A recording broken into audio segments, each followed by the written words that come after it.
Oi pessoal, tudo bem com vocês? Como eu disse na nossa última aula sobre mutações, eu tô deixando o card aqui em cima para quem não viu, eu comentei que eu ia fazer uma aula sobre os tipos de mutações. Então adivinha qual vai ser o tema da nossa aula de hoje? Isso mesmo, hoje eu vou falar sobre algumas mutações que podem ocorrer no material genético. Para fazer essa aula, eu me baseei nas referências Microbiologia de Brock, 14ª edição, e Microbiologia de Tortora, 12ª edição. Então, bora começar a nossa aula? Mas antes, já se inscreve aqui no canal e deixa seu like aqui no vídeo. Como eu disse na aula passada, as mutações elas podem ser benéficas, maléficas ou neutras. Quando elas são neutras, geralmente elas são mutações simples e silenciosas. Mas o que isso quer dizer? Isso quer dizer que a alteração na sequência de bases do DNA não causa alteração na atividade do produto que vai ser codificado pelo gene. Isso é, né, ela não afeta o fenótipo da célula. Essas mutações, geralmente, elas ocorrem na terceira base do códon.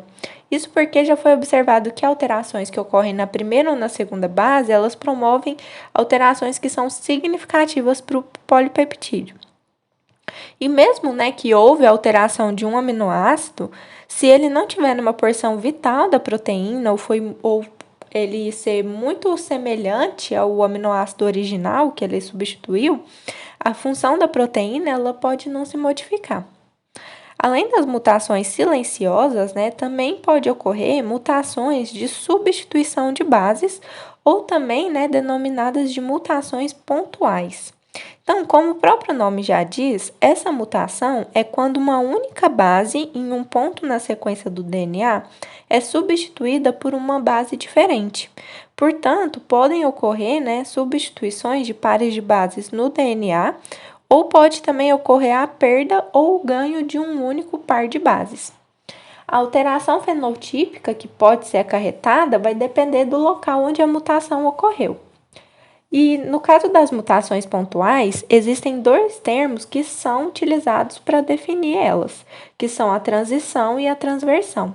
A transição é quando ocorre substituição de uma purina para outra purina ou de uma pirimidina para outra pirimidina, enquanto que a transversão é quando ocorre a substituição de uma purina para uma pirimidina ou vice-versa. Outro tipo de mutação que pode ocorrer é denominada de mutação de troca de sentido. Ela ocorre quando uma base incorreta ela causa a inserção de um aminoácido incorreto na proteína. Nesse caso, né, o sentido da informação do polipeptídeo gerado vai ser alterado. Então, se ocorrer em algum ponto crítico da proteína, os efeitos desse tipo de mutação pode ser drástico. Um exemplo desse tipo de mutação é o que ocorre na anemia falciforme, na qual uma alteração em uma base ela muda o aminoácido que vai ser sintetizado e com isso altera a forma da hemácia. Pode ocorrer também, né, de uma substituição gerar um códon de parada, ou seja, um códon de término, no meio da tradução. Quando isso ocorre, dizemos que é uma mutação sem sentido, porque ela gera esse códon sem sentido no meio da tradução. E geralmente, né, ela dá origem aí então a um polipeptídeo que vai ser incompleto e não vai ser funcional.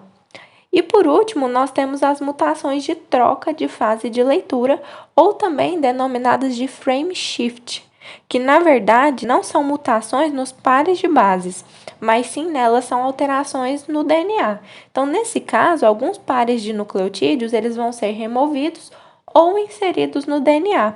E essa inserção ou deleção vai, né, poder alterar a fase de leitura dos códons. Elas quase sempre vão resultar, né, numa longa sequência de aminoácidos alterados que vão gerar uma proteína inativa. E geralmente é um processo espontâneo. Bom, pessoal, a nossa aula de hoje é isso. Eu espero que vocês tenham gostado. Qualquer dúvida, deixe aqui no comentário. Não se esqueçam de se inscrever aqui no canal, deixar seu like aqui no vídeo, ativar o sininho, divulga o canal para os colegas. E muito obrigada e até a próxima!